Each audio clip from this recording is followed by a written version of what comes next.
오늘 이사야서 37장은 아수르 왕 사네립이 히스기야 왕 때에 예루살렘을 빼고 그 예루살렘을 둘러싸고 다른 지역은 다 점령한 상태에서 이제 왕이 이런 급박한 상황에 대해서 이사야 선지자에게 나와서 그 글을 통하여서 하나님께서 어떤 말씀을 주실까 하는 마음으로 하나님 앞에 서는 모습을 보게 됩니다.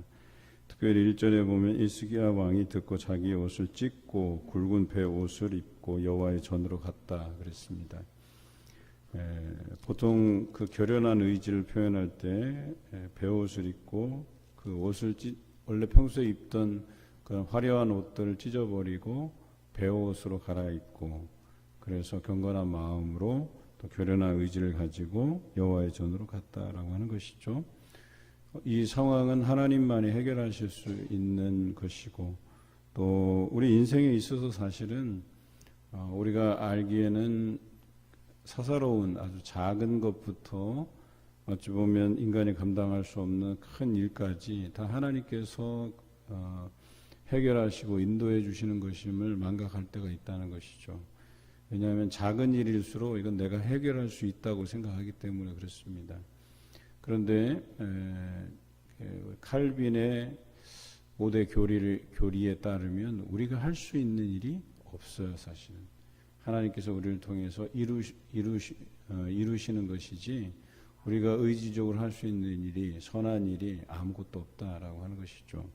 그러다 보니까 오늘 이 히스기야가 깨닫는 바는 이 어려움을 겪었을 때에야 비로소 하나님의 전으로 가서 이사야에게 그 말을 듣고자 했다는 이 사실이 안타까울 뿐입니다. 원래는 더 일찍 진작에 하나님을 의지하고 따랐어야 되는데 그가 애굽을 의존하려고 했을 때에 결과적으로 어때요? 그 의지하고자 하는 모든 주변의 나라들이 어려움을 겪고 결과적으로 남유다를 돕지 못하는 그런 상황에 처해지게 됐다라고 하는 것이죠. 하나님께서는 많은 그 열방들을 흩으시기도 하고 세우시기도 하고 도구로 사용하시기도 하시는 분이시다라고 하는 것을 드러내 보이시기 위해서 오늘 또 이 사네립을 통해서 예루살렘을 침범하게 되는 거거든요. 그렇지만 사네립도 역시 어때요? 그의 그 모사라고 해야 되겠죠. 오늘 여기서는 랍사게라고 되어 있는데 제가 성경 공부할 때는 ip사게로 외우라고 그래요. 입만 살았다 그래서 ip사게, 그래서 랍사게. 이 랍사게가 사네립의 모사예요. 그러니까 말로 먹고 사는 사람이에요. 그래서 이 사람이 우리 36장에 보면 하나님을 모욕하는 언사들을 이렇게 하게 되죠. 그리고 오늘 이사야와 그 히스기야 왕을 통해서 그 아수르 왕 사네립이 실수한 것에 대해서 딱 집요하게 물고 늘어져요. 그게 뭐냐면 오늘 10절부터 13절에 나와 있는 것까지 그 랍사게를 통해서 또 다른 위협을 하게 되는데 이렇습니다. 너는 내가 신뢰하는 하나님이 예루살렘이 아수르 왕의 손에 넘어가지 아니하리라 하는 말에 속지 말라. 그러니까 하나님께서는 어때요? 하나님께 간구하는 자들을 하나님께서 보호하실 거 아니에요. 그래서 너희에게 이 어려움에서 구원해 낼 것이다라는 응답을 받게 되는데 어때요? 이 10절에 보면은 그 말을 믿지 말라고 다시 한번 그들에게 이야기하죠. 이것은 곧 우리의 왕이신 하나님을 모욕하는 언사이다라고 하는 것이에요. 뿐만 아니라 36장에도 우리가 나누었듯이 그 대단히 그 하나님을 모욕하는 언사들이 많이 있거든요. 그래서 그들이 하나님을 신뢰하지 못하게 이 전쟁의 대세는 기울었다 이야기하는 것이죠. 그런데 어때요? 오늘 이 상황에서 우리를 구원하실 분은 오직 하나님 한 분뿐이시다라고 하는 것을 이사야가 이야기합니다. 그래서 히스기야는 그 말을 듣고 6절에 보면 이렇게 이야기하죠. 여호와께서 이같이 말씀하시되 너희가 들은 바 아수르 왕의 종들이 나를 능욕한 말로 말미암아 두려워하지 말라. 보라 내가 영을 그의 속에 두리니 그가 소문을 듣고 그의 고국으로 돌아갈 것이며 또 내가 그를 그의 고국에서 칼에 죽게 하리라 하셨느니라. 이게 이사야 선지자를 통해서 주신 말씀이에요. 그리고 역사에도 기록되어 있듯이 이 사내립은 이 전투에서 지게 되고 하룻밤 사이에 지게 되고 본국으로 돌아가서 암살당하게 되고 그의 아들 핫살에돈이 그 왕위를 이어가게 되죠. 이것이 역사의 이야기예요. 그리고 이사야 선지자를 통해서 주신 이 말씀대로 그대로 되었다라고 하는 것이죠. 자, 이와 같은 어찌 보면 앞으로 일어날 일이잖아요. 그러니까 예언이면 예언이라 할 수 있는 것인데 앞으로 되어질 일에 대해서 히스기야는 이사야 선지자를 통해서 들었어요. 그래서 하나님께서 구원하실 거라고 하는. 그런데 그 이야기를 듣고 나서 다시 아수르에서는 랍사게가 어때요? 다시 자신들의 그 군대를 통해서 무력 시위를 하면서 그 말을 믿지 말라라고 이야기하는 것이죠. 그런데 어때요?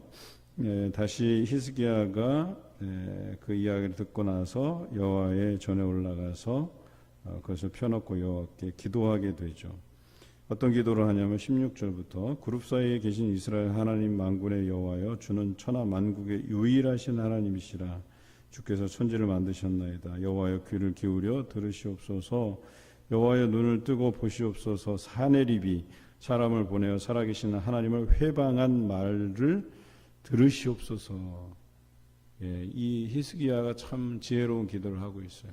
하나님 앞에 그 모욕적인 그리고 하나님을 회방하는 그 언사들을 하나님께서 주목하여 보아달라고 이야기하는 거예요. 여러분, 하나님을 회방하는 사람들은 어때요? 죽임을 당한다고 성경에 기록하고 있어요. 그것은 사하심을 받지 못한다. 신약 성경에서는 성령을 회방하는 죄는 사하심을 받지 못한다. 이렇게 되어 있잖아요. 여기 보면 그들의 신들을 불에 던졌사오나 그들은 신이 아니라 사람의 손으로 만든 것일 뿐이요 나무와 돌이라 그러므로 멸망을 당하였나이다. 이게 이제 그들의 결말이에요. 그들은 신이 아니라는 거예요. 결과적으로 어때요? 하나님께서 우리를 결국에는 구원해 내실 것이고 만천하의 주만이 여호와이신 줄을 알게 하옵소서라고 다시 한번 간구하고 있죠. 이렇게 해서 물론 예루살렘에 이제 남은 자들이 있고 나머지 지역들은 점령당해서 고초를 당하는 일들이 벌어졌지만 그래도 하나님께서 그들의 남은 자들을 오게 해서 살아남게 해서 다시금 뿌리를 받고 열매를 맺게 하신다라고 31절에 말씀하고 계십니다. 또 32절에 보면 이는 남은 자가 예루살렘에서 나오며 피하는 자가 시온산에서 나올 것입니다. 만군의 여호와의 열심히 이를 이루시리이다. 여기 만군의 여호와의 열심이라고 표현하고 있어요. 하나님께서는 믿는 자들에게, 즉 여기서 말하는 남은 자들에게, 오직 하나님만 의지하면서 하나님을 붙잡는 자들에게 하나님의 열심을 통해서 그들을 구원해 내실 것이다 라고 분명히 말씀하고 계십니다. 사실은 예루살렘에 그들이 포위되어 있을 때에 그 상황들이 만만치 않았어요. 그들이 그 고통을 어떻게 표현하고 있냐면 우리 앞으로 다시 넘어가서 3절에 보면 그들이 이사야에게 이르되 히스기야의 말씀에 오늘은 환난과 책벌과 능욕의 날이라 아이를 낳으려 하나 해산할 힘이 없음 같도다 그랬습니다. 그러니까 예루살렘이 처한 상황들을 이제 아이 낳을 때가 다 됐는데 아이를 낳을 힘이 없는 그런 해산한 여인과 같다 이렇게 표현하고 있는 거예요. 여러분 굉장히 급박한 상황 아닙니까? 아이를 낳아야 되는데 낳을 힘이 없다라고 하는 거예요. 그럴 때 하나님께서 이 상황을 피하게 하셨다라고 하는 것이죠. 역사에서는 사내립이 하루 아침에 여호와의 사자가 아수르 진중에 이르러서 18만 5천을 쳤다 그랬어요. 36절에 보니까 일찍이 일어나 본즉 시체뿐이었다 이렇게 표현하고 있어요. 헤로도투스라는 역사가는 그 변기창에 가보니까 이제 그 변기창에 쥐들이 들끓고 그 변기를 갉아먹었다라는 기록이 있어요. 그래서 어떤 역사가들은 그 전염병, 패스트, 그죠? 그러니까 쥐를 통해서 옮기는 이 패스트가 만연돼서 그렇게 많은 사람이 죽어나갔다. 이렇게 표현하기도 해요. 저는 그래요. 여호와의 사자가 쳤든 그것이 전염병으로 인해서 다 죽었든 이게 하나님께서 하신 일이 아니고 무엇이겠냐라고 하는 거예요. 여호와의 칼이 쳤을 수도 있고 여호와께서 바라신 전염병이 그들을 죽일 수도 있었던 것이니까요. 우리는 잘 알아요. 다윗이 인구조사했을 때 하나님께서 그들에게 내리신 벌이 무엇이었었어요? 전염병이었죠. 전염병으로 얼마가 죽었어요? 7만이 죽어나갔어요. 7만이 죽어나가는데 하루아침에 18만 5천 죽이시는 것은 일도 아니시겠죠. 그래서 오늘 여기 보면 이사야가 예고한 대로 사네립의 군대가 18만 5천이 다 죽어나가고 사네립이 떠나서 니느웨에 갔더니 거기서 어때요? 아드람멜렉과 사레셀이 그를 칼로 죽였다 그랬어요. 그래 이 사람들이 누구예요? 오늘 성경에 보니까 그의 아들. 참 안타까운 일이죠. 그리고 결과적으로는 그들은 아버지를 죽이고 도망가고 다른 아들 에살 핫돈이 왕의 위를 얻었다. 이렇게 되는 거예요. 참 사네립은 불행한 결말을 맞게 됐어요. 왜 그래요? 하나님을 회방하고 모욕하였기 때문에 그의 결과가 이럴 수밖에 없었다라고 하는 것이죠. 오늘 이사야 37장의 핵심적인 말씀, 남은 자에 대한 사상이 다시 나오고 또 아수르의 그 행태를 하나님께서 벌하시는 모습을 통해서 이 역사를 주관하시는 분, 유일한 신은 오직 하나님 한 분뿐이시다라고 하는 것을 드러내 보이시고 계신다. 그리고 남은 자들이 여호와의 도움을 바라고 하나님을 붙잡을 때에 결과적으로 하나님의 열심이 그들을 구원하리라라고 하는 이런 귀한 말씀을 주십니다.